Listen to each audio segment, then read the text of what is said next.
Со нови реформи судството ќе ја враќа довербата кај граѓаните. Судскиот совет преку нови две методологии за оценување на работата на судиите и за одредување на сложеноста на предметите ќе надгледува колку и како сработиле над 470 судии во Македонија.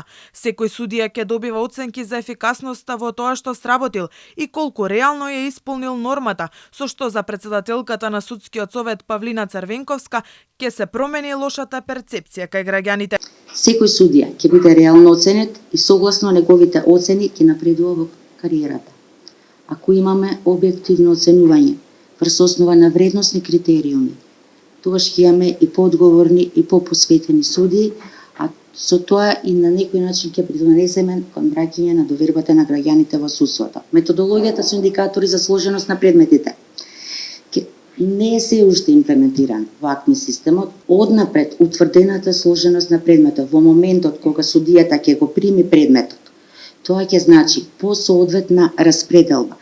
Новата стратегија е во период кога довербата на македонското правосудство е падната на само 8%. Таков беше резултатот на последната анкета за довербата на граѓаните во судството, на чија адреса само лани стигнале над 700 представки и барања за утврдување на одговорност, меѓу нив дури за 142 судии или председатели на судови. Во моментов судскиот совет обработувал 11 барања за работата на судиите.